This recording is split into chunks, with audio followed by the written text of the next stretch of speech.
하나님의 말씀은 로마서 6장 15절부터 23절의 말씀입니다. 봉독해 드립니다. 그런즉 어찌하려 우리가 법 아래 있지 아니하고 은혜 아래 있으니 죄를 지으리요 그럴 수 없느니라. 너희 자신을 종으로 들여 누구에게 순종하든지 그 순종함을 받는 자의 종이 되는 줄을 너희가 알지 못하느냐. 혹은 죄의 종으로 사망에 이르고 혹은 순종의 종으로 의에 이르느니라. 하나님께 감사하리로다. 너희가 본래 죄의 종이더니 너희에게 전하여 준 바 교훈의 본문을 마음으로 순종하여 죄에게서 해방되어 의에게 종이 되었느니라. 너희 육신이 연약함으로 내가 사람의 예대로 말하노니 전에 너희가 너희 지체를 부정과 불법에 들여 불법에 이른 것 같이 이제는 너희 지체를 의에게 종으로 들여 거룩함에 이르라. 너희가 죄의 종이 되었을 때에는 의에 대하여 자유하였느니라. 너희가 그때 무슨 열매를 얻었느냐. 이제는 너희가 그 일을 부끄러워하나니 이는 그 마지막이 사망임이니라. 그러나 이제는 너희가 죄에게서 해방되고 하나님께 종이 되어 거룩함에 이르는 열매를 얻었으니 그 마지막은 영생이라. 죄의 삭은 사망이요 하나님의 은혜는 그리스도 예수 우리 주 안에 있는 영생이니라. 아멘. 기도하겠습니다. 하나님 은혜와 사랑과 복 주신 감사합니다. 우리를 위해 이 땅에 오셔서 십자가의 죽으심으로 우리의 모든 죄와 허물을 담당해 주시고 그 구원의 은혜 속에 하나님의 자녀로서의 복된 삶 살아가며 이 복음을 땅끝까지 증거할 사명 감당케 하신 감사합니다. 이 시간도 주의 성령으로 충만케 하시고 주의 말씀이 무엇인지 잘 분별하며 그 선하시며 온전하시며 기뻐하시는 뜻 가운데 서게 하여 주옵소서. 모든 영광을 주님 받으시기 원하며 예수 그리스도 이름으로 감사하며 기도하옵나이다. 아멘. 복음은 모든 믿는 자에게 구원을 주시는 하나님의 능력이 됨이라. 그 모든 속에는 믿음이 작은 자나 큰 자나 모든 사람이 포함되어 있습니다. 우리가 생명이 잉태되면 그 생명이 잉태된 순간부터 자녀죠. 하나님의 자녀가 되는 것도 마찬가지입니다. 우리가 예수 그리스도의 영을 받는 그 순간부터 우리가 하나님의 자녀가 됩니다. 그래서 믿는 자들에게 하나님의 성령이 임하게 됩니다. 내가 문 밖에 서서 두드리노니 누구든지 문을 열면 그는 나로 더불어 먹고 나는 그로 더불어 먹으리라. 영접하는 자 곧 그 이름을 믿는 자들에게는 하나님의 자녀가 되는 권세를 주셨으니 이는 혈통으로나 육정으로나 사람의 뜻으로 나지 아니하고 하나님의 뜻대로 난 자들이니라. 예수 그리스도를 믿을 때 이 복음의 말씀을 듣고 마음의 문이 열려져서 예수님이 정말 인류를 구원할 메시아구나. 예수님이 나 때문에 이 땅에 오셔서 십자가에 못 박혀 죽으심으로 이 언약들을 이루셨구나. 이런 믿음이 생기는 순간에 우리의 마음의 문이 하나님을 향해서 열려지게 됩니다. 예수 그리스도를 향해서 열려지게 됩니다. 그때 예수님이 우리 속에 들어오시겠다고 약속하셨고 그 성령이 우리 속에 들어오는 그 순간 양자의 영을 받았으므로 하나님을 아빠, 아버지라고 부르짖는 하나님의 자녀가 된다고 말씀하고 있습니다. 그것이 바로 거듭남이죠. 그래서 이렇게 성령이 우리 속에 들어와서 거듭나는 이 순간 생명이 우리 속에 잉태된 것입니다. 그래서 우리 속에 그 생명이 있음으로 말미암아 우리가 하나님의 자녀로, 그래서 그 사람들이 모든 믿는 자의 그 자리에 들어가는 거죠. 그래서 모든 믿는 자, 그 믿음의 수준은 믿음이 아주 연약한 사람도 있습니다. 처음에 말씀을 듣고 이제 겨우 시작을 하는 거죠. 정말 예수님이 구원자구나, 이런 마음이 이제 가까스로 열려져서 정말 예수 믿어야 되겠다, 이런 생각을 갖는 그런 사람이 있는 반면에 30년 50년 예배를 드리고 또 하나님의 말씀을 부지런히 읽어서 성경의 말씀들에 대해서 많은 부분을 잘 알고 있는 그러한 사람들도 있는 것이죠. 그래서 천차만별의 모습을 가지고 있어도 다 자녀라는 부분에서는 동일하다. 그래서 모든 믿는 자에게 구원을 주시는 하나님의 능력이 뭐냐? 그것이 바로 복음인 줄로 믿습니다. 그래서 이 복음을 나는 부끄럽게 생각하지 않는다. 로마 교회 모든 사람과 나누기를 원한다 하는 부분이 이제 로마서의 서론입니다. 그러면서 로마서의 그 본론적인 내용은 예수 그리스도의 의로 말미암아 우리가 어떻게 구원을 받는가에 대한 부분이 1장부터 11장에 이르기까지 쭉 나타나 있습니다. 그래서 그 부분의 서론적인 부분이 1장 18절부터 3장 18절의 말씀으로 하나님을 알만한 것을 하나님께서 만물 가운데 두셨다. 그래서 만물의 그의 능력과 신성이 분명히 보여 알게 되느니 그러므로 저희가 핑계지 못할지니라. 하나님의 능력이 모든 만물에 그대로 나타나 있습니다. 지구상에 많은 과학자들이 있지만 실질적으로 세포 하나를 만들 수가 없습니다. 심지어는 완벽하게 구성되어 있는 세포, 그 세포도 죽어있는 세포를 살려낼 수 있는 능력이 없죠. 세포 자체를 만들 능력도 없지만 세포 자체가 죽어있는, 그러니까 세포 자체가 있는데도 완벽한 시스템을 갖추고 있어도 죽은 것을 살려낼 수 있는 그런 능력이 현재 없습니다. 심지어는 세포 껍데기에 해당하는 세포막을 현재 과학적으로 만들 수 없습니다. 그리고 우리 몸에 순환하고 있는 이 피를 현재 만들 수 없죠. 그래서 피를 만드는 공장이 지구상에 존재하지 않습니다. 그리고 뭐 원숭이나 뭐 이런 뭐 돼지가 유전학적으로 가깝다 그러지만 돼지의 피나 원숭이의 피를 받아다가 넣는 수혈을 하는 그런 병원은 한 군데도 존재하지 않습니다.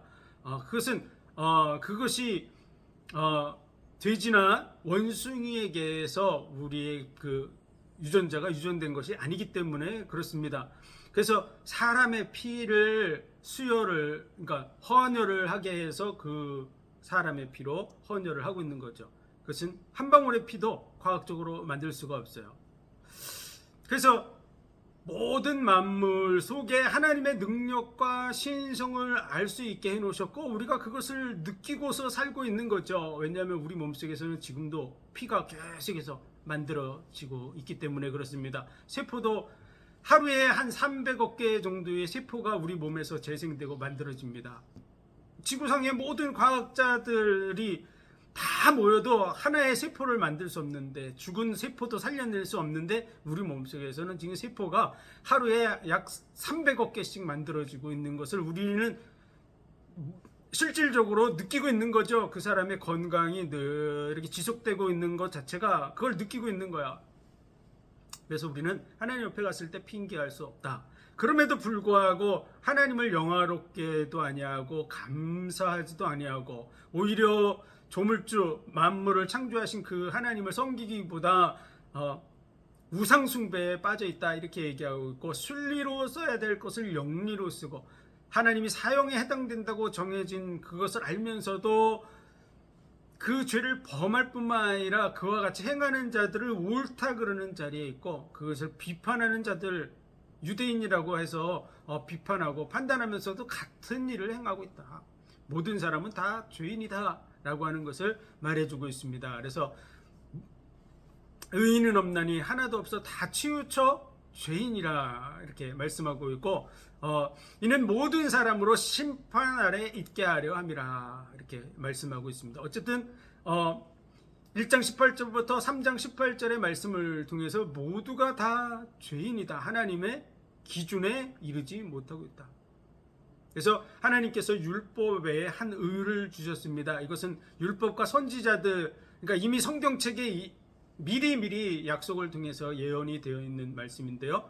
그래서 율법과 선지자들에게 증거를 받은 것이라.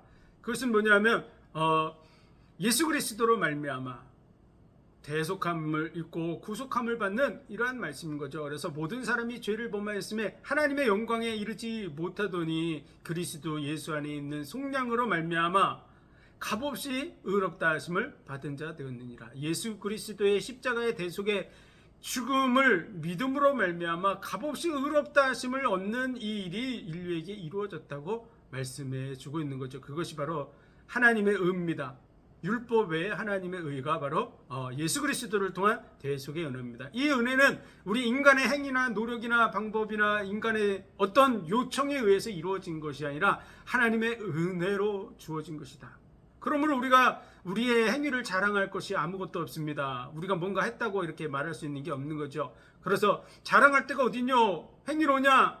아니라 믿음의 법으로니라. 이 믿음의 법이 바로 하나님의 법이죠. 우리를 사랑하사 값없이 주시는 하나님의 은혜의 법인 줄 믿습니다. 그래서 만약 아브라함이나 이런 믿음의 조상들이라고 하는 사람들이 그것을 자기가 뭔가를 해가지고 받은 것이 된다면 그것은 은혜가 아니라 싹시다 이렇게 표현하고 있는 것이 4장의 말씀입니다. 그런데 아브라함이 의롭다 함을 얻은 것은 그의 믿음을 하나님이 인치신 것이다 이렇게 말씀하고 있죠. 그래서 아브라함이 할례의 표를 받은 것은 그의 믿음을 인친 것인데 그 아브라함을 의롭다 하실 때 그의 믿음이 어느 정도 수준이었냐? 그러면 아주 작은 이제 하나님의 말씀을 믿고 내 자손이 바다의 모래알과 같고 하늘의 별과 같으리라 이 말씀을 듣고 그가 그것을 믿었더라 이렇게 말씀하시는데 그 말씀이 이루어진 겁니다.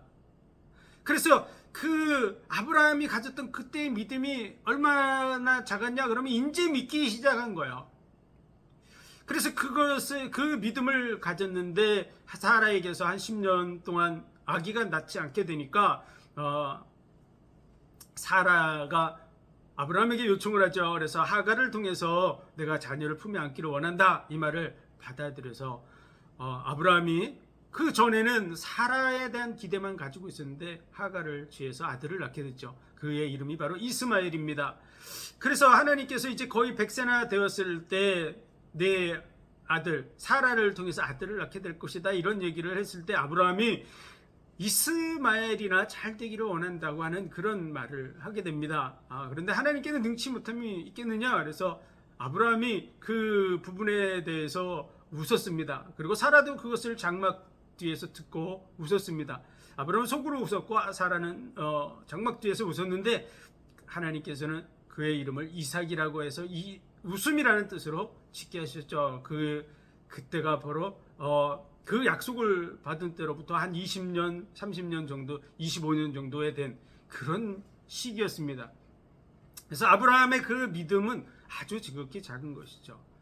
아들을 모리아산에 바칠 때 그 믿음과 처음 내 자손이 바다의 모래알과 같이 많게 될 거라고 하는 그 말씀을 받았을 때 믿었던 그 아브라함의 믿음과는 아주 엄청난 차이가 있는 것이죠. 그런데 하나님은 그 마음속에 시작된 그 믿음을 의로 여기셨다고 말씀하고 있는 것이죠. 마찬가지로 우리 속에 믿음이 처음 탁 생겨서 예수 그리스도를 예수님이 나의 구세주구나, 나를 위해서 이 땅에 오셔서 십자가를 지고 죽으셨구나, 그 십자가의 은혜가 나 때문이구나, 나를 하나님이 사랑하셔서 구원하시려고 하셨구나, 이런 믿음이 처음 탁 생기는 순간, 그 생기는 순간을 하나님 기뻐하시고 그 믿음을 받아주셔서 의롭다고 하신다고 하는 것을 우리가 알아야 됩니다.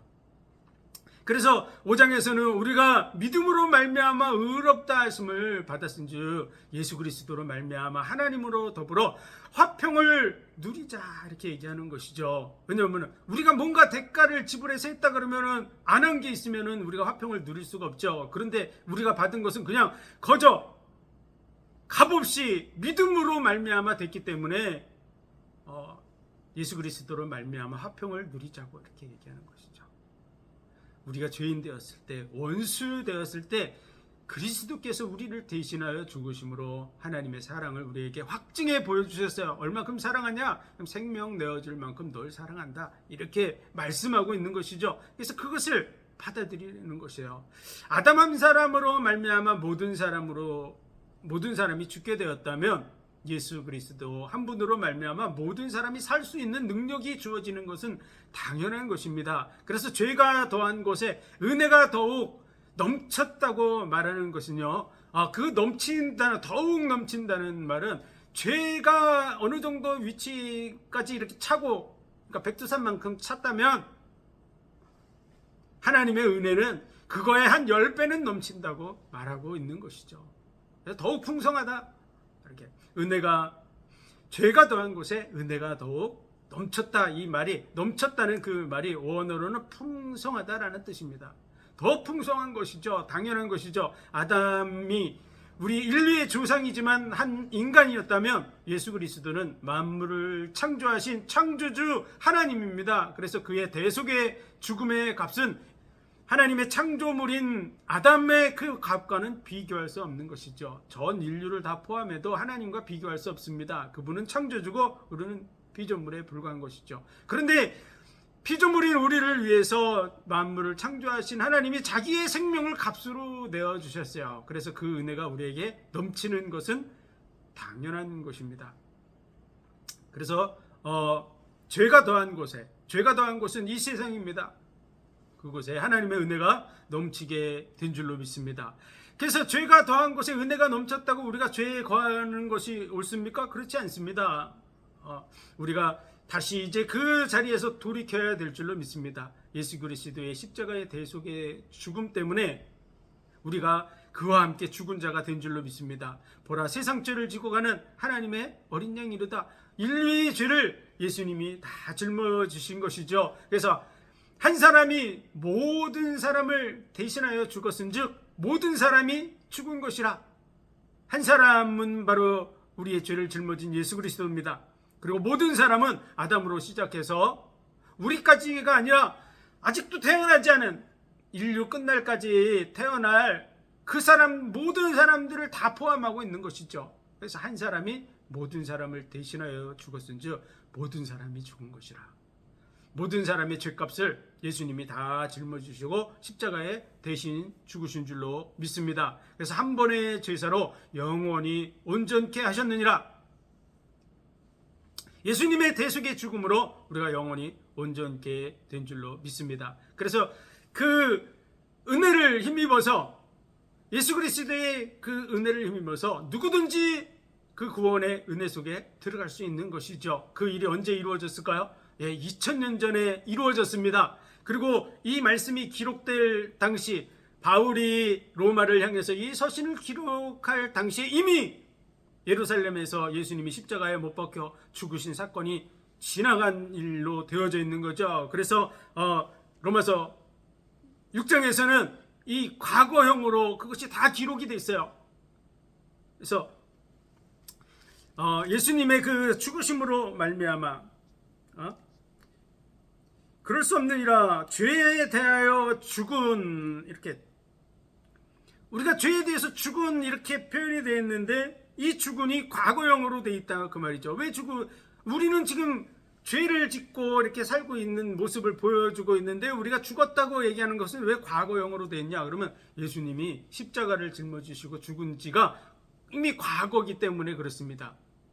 바울이 서신을 보낼 그때 로마 교회의 성도들이 서신을 받는 그 순간에는 이미 다 과거인 거죠. 지금도 마찬가지죠. 예수님이 2000년 전에 십자가를 지고 못 박혀 죽는 그 순간에 우리가 죽었기 때문에 이 죽음에 대해서 과거형으로 되어 있는 거예요.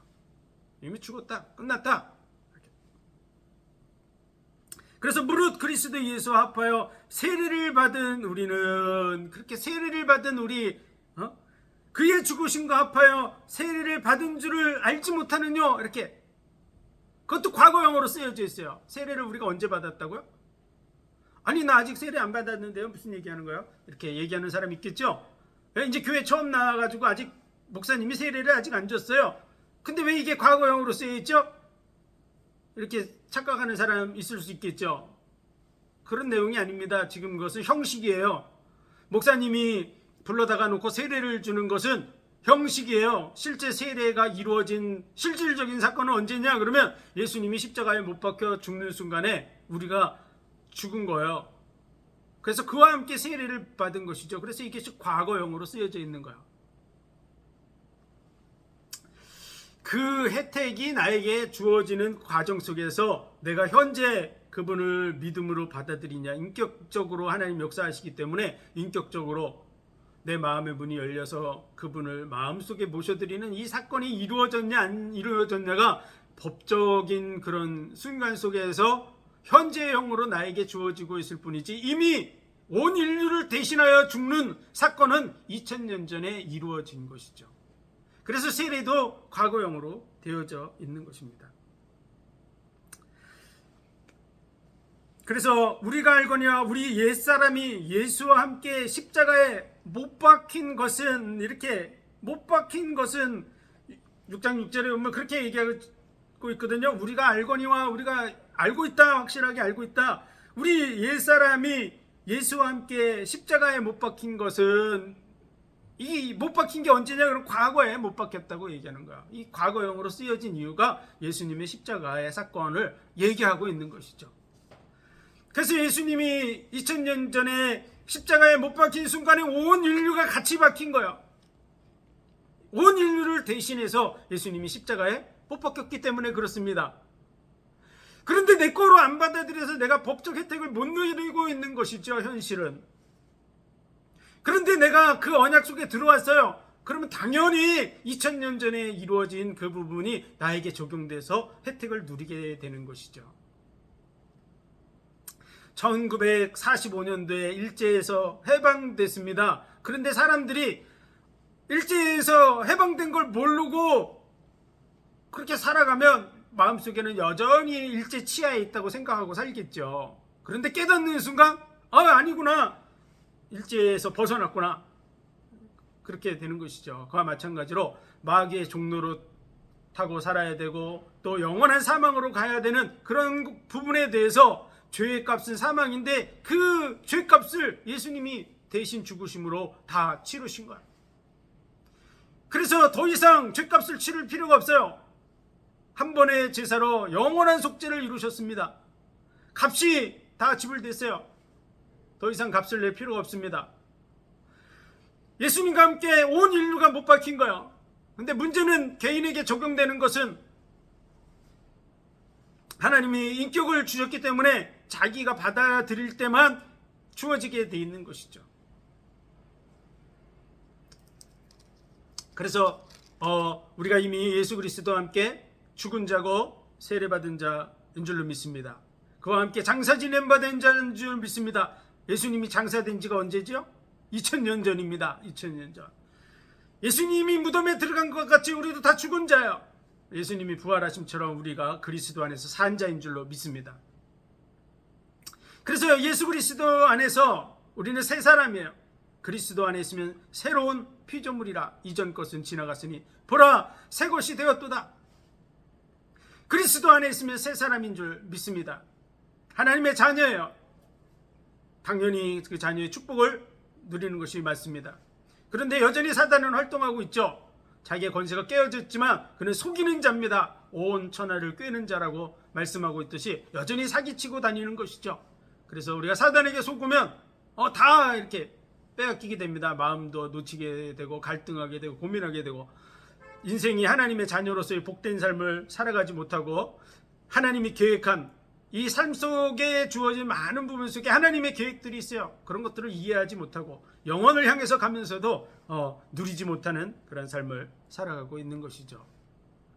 자, 하나님의 은혜로 말미암아 우리가 구원함을 받은 줄 믿습니다. 그래서 우리가 다시는 율법 아래에 놓여 있지 않고요, 법 아래에 있지 아니하고 은혜 아래에 있는 줄 믿습니다. 법이 우리를 더 이상 다스리지 못해요.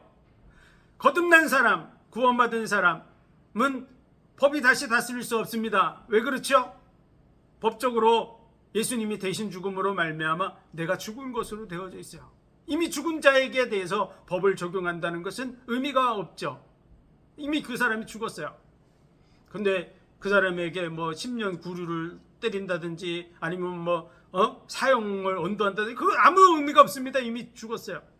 마찬가지로 예수님의 죽으심으로 말미암아 우리가 죽은 자로 기록이 돼 있어요. 그래서 우리는 그 법에서 벗어났어요. 그리고 하나님의 은혜 아래에 있습니다. 그렇다고 해서 하나님의 사람들이 마음대로 살아도 된다, 아무렇게나 살아도 된다, 악하게 살아도 된다, 그런 의미를 얘기하는 것은 아닙니다. 그러므로 오늘 말씀은 그런 의미를 담고 있는 거야. 그래서 15절에 보면 그런즉 어찌하리요? 우리가 법 아래 있지 아니하고 은혜 아래 있으니 죄를 지으리요? 그럴 수 없느니라. 우리가 법 아래 있지 아니하고 그래 심판 다시 정죄받지 않는다고 해서 죄를 짓는 삶을 계속해서 살아가면 되겠냐, 이런 말을 하고 있는 것이죠. 당연한 얘기죠. 어떤 의미냐면 어떤 아이를 고아원에서 데려왔습니다. 근데 그 고아원에서 이 아이는 뭐 자기 먹을 것도 부족하고 입을 것도 부족하고 자기가 갖고 싶은 것도 많고, 그러니까 그런 부분에 대해서 마음대로 안 되니까 거짓말도 하고 도둑질도 하고 악한 습관들을 익혔단 말이죠. 꼭 우리가 인간이 이 세상을 살아가면서 악한 일들을 행하는 것처럼, 하나님의 그 공의의 기준에서 봤을 때 온전하지 못한 삶을 사는 것처럼 어린아이도 그럴 수 있죠, 충분히. 그런데 그를 내 아들로 양자로 삼았어요. 그러면 그 아이가 그 옛날 습관을 금방 버리나요? 그렇지 않죠. 그 습관이 그대로 남아있어요. 그러면은 부모가 그 아이를 내 아들로 딱 삼았을 때, 넌 오늘부터 내 아들이야, 그러고서 호적에 다 올려가지고 법적으로도 아들이고 이제 아들로 대우를 해주고, 그래도 이제는 네가 잘못하면 아빠가 다 돈을 지불해주고 뭐 이렇게 해줄게, 이렇게 다 케어를 해줄게, 이렇게 했다고 해도 그 아이가 그래 네 맘대로 옛날에 도둑질도 하고 거짓말도 하고 사기도 치고 그랬는데 그렇게 살아라, 이렇게 하지는 않습니다. 왜 그렇죠? 부모가 돼서 그 아들이 잘 되기를 바라죠. 그의 부모가 된 이유는 그가 잘 되기를 원하는 거예요. 바르게 되기를 원해요. 그렇기 때문에 자식을 교훈할 때 당연히 너는 오늘부터 내 아들이야.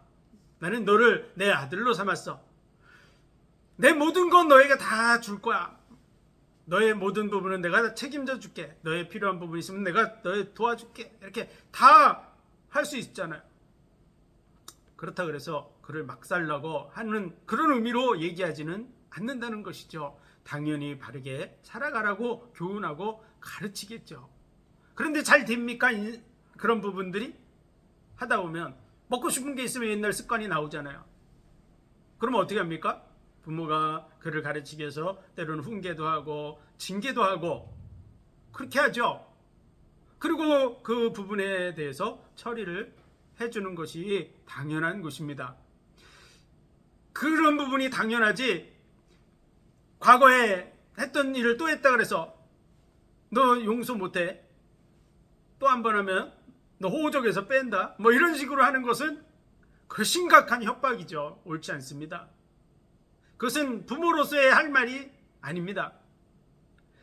그가 정상적인 부모의 마음을 가지고 그를 자녀로 맞이했다면, 인간 부모, 정상적인 부모라도 그렇게 하지 않습니다. 그래, 사람이 습관을 바꾸는 것은 쉬운 일이 아니야.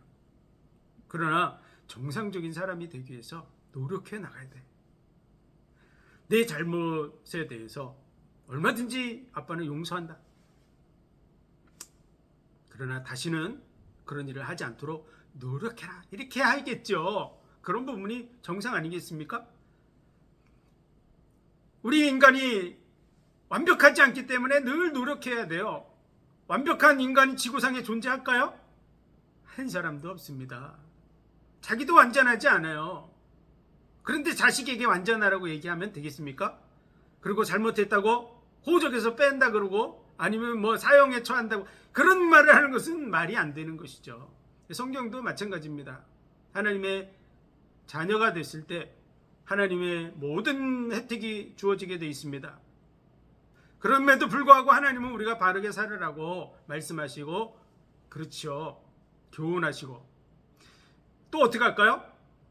히브리서 12장에 보면 하나님의 자녀이며 후사이며 기업을 입을 자고 하나님이 사랑하는 자녀마다 채찍질하시고 징계하신다고 말씀하고 있습니다. 그 당연한 것이죠. 왜 그럴까요? 부모가 자식을 사랑하기 때문에 채찍질도 하고 징계도 하고 교훈도 하고 하는 것이죠. 옛날부터 조부모, 할아버지 밑에 있는 아이들은 좀 버르장머리가 없다, 이런 얘기를 많이 하죠. 왜 그렇습니까? 할아버지 할머니들은 아주 징계하지 않죠. 잘 막 수염을 잡아당기고 상투 꼭대기 올라가서 하고, 그래도 옛날 할아버지들은 그 손주를 귀여워하고 그냥 봐줄 줄만 알지 혼을 안 내는 거죠. 그러므로 해서 버르장머리 없는 자녀들이 자라가지고 나중에는 집안을 막 이상하게 만들고, 그런 부모를 멸시하고 이런 일들이 벌어지는 것이죠. 버릇이 없게 그냥 잘못해도 내버려 두고 그런 것은 옳은 것이 아닙니다. 엄한 아버지 밑에서 자란 아이들은 바르게 이렇게 자라는 것을 볼 수 있습니다. 아버지의 그 교훈 굉장히 중요한 것이죠. 그래서 잠언 같은 데 보면 자식을 채찍으로 때리라고, 그러면 그의 영혼을 음부에서 건져내게 될 거라고 그렇게 말씀하고 있습니다. 왜냐하면 막 나가는 길에서 그를 건져낼 수 있는 것이죠. 자녀들이 어려서부터 도둑질을 연습해가지고 도둑질을 하는 것을 봐주는 것은 옳지 않습니다. 채찍질을 해서라도 그 버릇을 고치는 것이 필요한 것이죠. 3살 버릇 80 간다고 어려서부터 고치도록 하는 그런 부분을 말하고 있잖아요. 세상도 마찬가지로 성경도 그와 같이 얘기하는 거죠. 자식을 채찍으로 때리면 그를 음부에서 구원하게 될 거라고. 그래서 어려서 그를 교훈하면 늙어서도 떠나지 않게 된다고 말씀하고 있습니다. 당연히 말씀은 그렇게 되어 있는 것이죠. 그러나 그를 지옥에 보낸다든지 그런 일을 하지 않습니다. 하나님은 우리를 사랑하셔서 생명까지 내어주신 분입니다. 그런데 마귀의 손에서 건짐받은 우리가 조금 잘못한다 그래서 우리를 지옥에 보내는 분은 아닙니다. 그렇다고 죄를 범하고 그렇게 살으라고 하지 않는다는 것을 오늘 말씀하고 있는 것입니다. 그래서 그런즉 어찌하려 우리가 법 아래에 있지 아니하고 은혜 아래에 있으니 죄를 범하려. 은혜 아래에서 이렇게 딱 품어준다고 아무렇게나 살면 되겠냐 그 말이죠. 너희 자신을 종으로 들여 누구에게 순종하든지 그 순종함을 받는 자의 종이 되는 줄을 너희가 알지 못하느냐. 세상적인 얘기, 경험적인 얘기, 상식적인 얘기를 하고 있는 것이죠. 혹은 죄의 종으로 사망에 이르고 혹은 순종의 종으로 의에 이르느니라, 이렇게 되지 않느냐. 이런 일이 벌어지는 것과 마찬가지로 너희의 삶을 그쪽으로 가지 말아라, 이렇게 얘기하는 거죠. 그래서 우리 하나님께 감사리로다. 너희가 본래는 죄의 종이더니 너희에게 전하여 준 바 교훈의 분을 마음으로 순종하여 죄에게서 해방되어 의에게 종이 되었느니라. 여기도 마찬가지로 과거형으로 되어져 있는 거죠. 해방되어서 이제 벌써 하나님의 자녀가 돼서 이 일이 이루어졌다, 이렇게 얘기하는 거죠. 너희 육신이 연약함으로 내가 사람의 예대로 말하노니 전에 너희가 너희 지체를 부정과 불법에 들여 불법에 이른 것 같이 이제는 너희 지체를 의에게 종으로 들여 거룩함에 이르라. 당연한 얘기죠. 이제 너가 내 아들이야. 그렇기 때문에 도둑질 안 해도 돼. 네가 갖고 싶은 거 있으면 아빠한테 얘기해. 그리고 내가 바른 사람이 되기를 아빠는 원해. 내가 너를 도와줄게. 뭐 이렇게 얘기하는 것이 당연한 것이죠. 야, 넌 이제 내 자녀야. 내가 돈도 많고 권세도 있고 그러니까 막 살아. 이렇게 얘기하는 것은 정상적인 부모가 아닙니다. 뭐 범죄자 부모는 그러겠죠, 그렇죠? 마피아 두목이나 뭐 이런 사람들이야. 자, 이제부터 사람 쏴 죽어도 내가 책임질게, 뭐 이런 그런 말도 안 되는 겁니다. 그건 범죄자들이나 하는 일이죠. 정상적인 인격을 가진 부모라면 바르게 살으라고 얘기하는 것이 맞습니다. 오늘 말씀은 그런 의미예요. 19절 너희 육신이 연약함으로 내가 사람의 예대로 말하노니 전에 너희가 너희 지체를 부정과 불법에 들여 불법에 이른 것 같이 이제는 너희 지체를 의에게 종으로 들여 거룩함에 이르라. 너희 육신이 연약함으로 내가 사람의 예대로 말한다. 우리 육신 다 약하죠? 안 그렇습니까? 완전하지 않다. 약하다는 말은 완전하지 않다는 거예요. 누구나 다 그렇습니다. 그러므로 당연히 거룩함에 이르는 삶을 살도록 해라, 이렇게 교훈하고 있는 것이죠. 전에는 너희가 나쁘게 막 아무렇게나 살았는데 이제는 바르게 살아라, 이런 말이죠. 우리는 그렇게 충분히 이해해야 됩니다. 너 지옥에 보낸다, 뭐 이런 얘기로 이해하는 것은 정상이 아니에요. 네? 그는 마피아나 뭐 이런 범죄자들이나 악한 자들은 그럴 수 있겠죠. 고아원에서 데려왔는데 마음에 안 들어? 그럼 총으로 쏴 죽여라. 그래, 그런 얘기를 하는, 고아원에서 데려서 넌 내 아들이야 그래 놓고서 총살시키고, 그건 악한 자야 하는 얘기죠. 어떻게 정상적인 부모가 그런 일을 하겠습니까? 천지를 창조한 하나님이 생명을 내어주시기까지 하셨는데 자식을 지옥에 보낸다고 얘기하는 것, 그게 말이 되겠습니까? 그렇게 해석하고 있는 사람이 있다면 그의 생각이 이미 지금 뭔가 심각하게 고장난 거죠. 해석을 그렇게 한다는 것은 자기가 마피아 조직에서 그렇게 훈련받았다거나 뭐 악당들하고 모여가지고 그런 짓을 수시로 범하고 다녔던 사람이든지 뭐 그러면 그렇게 해석하겠죠. 에? 자, 나는 오늘부터 형제야. 근데 마음에 안 든다고 제 종살시켜. 그런 것은 악당들은 그렇게 하겠죠. 그런 의미가 아닙니다. 너희가 전에는 이렇게 연약하기 때문에 이런 짓도 하고 저런 짓도 했는데 이제는 바르게 살아라. 안 그러면 징계하겠다, 채찍질하겠다, 너를 위해서 라는 부분이 맞는 것이죠. 사랑하기 때문에 징계하고 채찍질하는 것이죠. 오늘날에는 선생님들이 학생들을 교훈하는 부분에 있어서도 징계나 채찍질, 매질을 못하게 돼 있는데요. 옛날에는 스승의 날에 매를 부모들이 선물로 갖다 주기도 했습니다.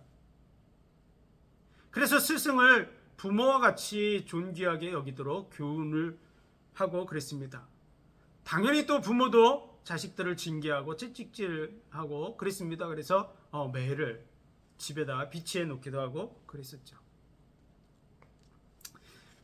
정상적인 부모들이 그와 같이 했다는 사실을 우리는 알아야 됩니다.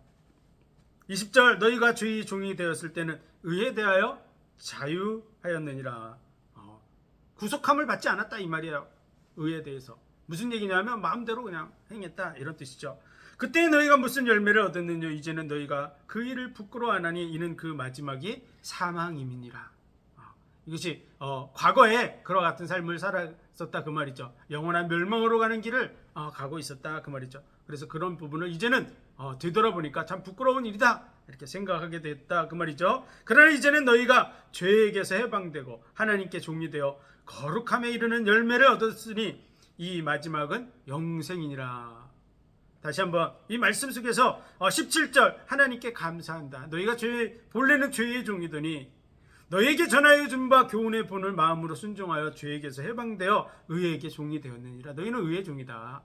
또 오늘 또 말씀하죠. 이제는 너희가 죄에게서 해방되고 하나님께 종이 되어 거룩함에 이르는 열매를 얻었으니 이 마지막은 영생이니라.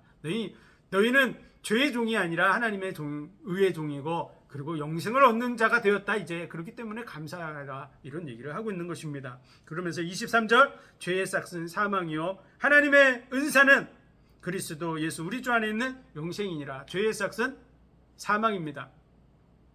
그래서 그 결과가 영원한 멸망으로 가는 것이죠. 그런데 예수 그리스도 안에는, 예수 안에서 주어지는 선물은 영생인 줄로 믿습니다. 우리는 그 자리에 있는 거예요. 그래서 다시 한번 구분을 시켜주는 거죠. 전에는 죄의 종으로 멸망을 받을 자리에 있었는데 이제는 예수 그리스도 안에서 선물로 받은 게 뭐냐? 여기서 은사가 바로 선물이란 뜻이에요. 하나님의 은사는 그리스도 예수 안에 있는 영생이니라. 하나님의 선물은 예수 안에 있는 영생이다. 그래서 그것을 너희는 받은 자다. 자, 다시 한번 정리하면요, 우리가 죄의 이 법 안에 있지 않으며 은혜 아래 있습니다. 그래서 법이 다시는 우리를 주장할 수 없어요. 왜냐하면 예수님이 우리 대신에 십자가에 못 박혀 죽으셨기 때문에 그렇습니다. 값이 지불됐어요. 그러므로 더 이상 값을 요구할 정당한 근거가 없어요. 그래서 예수 안에 있는 자는 거기서 해방됐습니다. 해방됐지만 죄를 짓는 삶을 아무렇게나 막 살지 말아라. 그 일을 너희가 부끄러워하지 않냐? 이제는 거기서 벗어나서 거룩함에 이르는 열매를 맺는 삶을 살아라. 이렇게 얘기해 주는 것이죠. 그리고 죄의 싹은 사망이었다. 근데 이제는 하나님의 은사로 예수 그리스도 안에서 영생을 얻는 자가 되었다. 그래서 구별해서 이해하고 알고 있으라고 오늘 말씀은 정리하고 있는 것입니다. 그래서 예수님의 죽으심과 합하여서 이미 죽은 자야, 십자가에 못 박혀 죽는 그 순간 온 인류가 죽었습니다. 그럼 온 인류는 다 살아야 되겠죠? 당연한 얘기겠죠? 온 인류의 죄값이 다 지불됐으니까요. 생명값이 지불됐습니다. 그렇다면 다 살아야 되겠죠? 그런데 다 사는 게 아니라 그 법적 은혜 속으로 들어오는 자만 삽니다. 그것을 내 것으로 받아들이는 자만 사는 것이죠. 그것을 거부하는 자는 그 혜택을 누릴 수 없습니다. 세상의 법도 마찬가지입니다. 내가 법적 혜택을 받을 수 있는데 내가 그걸 거부해요. 그러면 받을 수 없습니다. 하나님의 은혜가 이미 주어져 있는 줄 믿습니다. 그리고 더더구나 하나님은 우리와 사랑 관계를 맺기를 원하셔요. 그래서 이것은 아주 지극히 인격적이면서 상대적이에요. 사랑이라는 것이 내가 아무리 사랑해도 상대방이 끝끝내 거부하면 그 사랑은 이루어질 수 없습니다.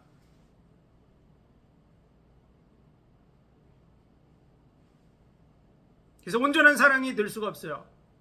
하나님과의 온전한 사랑 관계를 맺기 위해서는 그 하나님의 사랑을 받아들여야 돼요. 세상에서도 마찬가지입니다. 어떤 남자가 어느 여인을 열렬히 사랑해요. 사랑 고백도 하고 했는데 그것을 받아들이면 사랑 관계가 이루어질 수 있습니다. 끝내 거부하고 딴 남자에게 가버렸어요. 그럼 어떡합니까? 정리해야죠. 그 여자를 끝까지 사랑한다고 유부녀를 갖다가 자기 집으로 데려온다든지 이런 건 정상이 아니에요. 그럼 있을 수가 없는 것이죠. 하나님의 사랑에 대해서 우리가 그것을 인격적으로 받아들일 줄 아는 그런 자리로 나아가야 될 줄로 믿습니다. 생명을 내어주기까지 그 사랑을 확실하게 우리에게 보여주셨어요. 그래서 그것을 받아들이는 자만 실질적으로 예수 그리스도의 그 십자가의 대속의 은혜, 우리에게 대한 사랑의 확증, 생명을 내어주기까지 사랑하시는 그 사랑을 받아들이는 거야. 하나님과의 관계가 이루어지는 것이죠. 그래서 끝끝내 거부하는 부분은 그 혜택을 누릴 수가 없습니다. 이미 다 이루어졌지만 누릴 수 없는 것이죠. 그래서 인격을 가지고 내가 이 부분에 대한 말씀을 듣고 이해하고 인격적으로 그것을 수용하고 받아들이는 그런 부분이 우리에게 절대적으로 필요한 것입니다. 이미 법은 정해져 있어요. 그리고 온 인류는요, 죄의 삭은 사망이라고 다 죄를 범해서 사형에 해당되는 자리에 다 있습니다. 하나님의 기준, 그 공의의 기준에는 아무도 이룰 수가 없어요. 그래서 구약의 말씀을 우리가 혹 읽다 보면 하나님이 굉장히 무서운 분으로 보여줄 수 있어요. 왜 그러냐면 죄를 범하는 그들에게 대해서 하나님이 얼만큼 철저하게 징계하시고 망하게 하는가가 구약의 면면이 나타나기 때문에 그렇습니다. 그 공의 앞에, 하나님의 절대적 공의의 그 기준 앞에는 아무도 설 자가 없어요. 심지어는 노아나 아브라함이나 다윗이나 구약에 나오는 그 어떤 인물도 하나님의 공의의 기준 아래에서는 다 사형에 해당될 자들입니다. 다 죄가 있어요. 그럼에도 불구하고 그들이 은혜를 받았기 때문에 하나님의 은혜를 입어서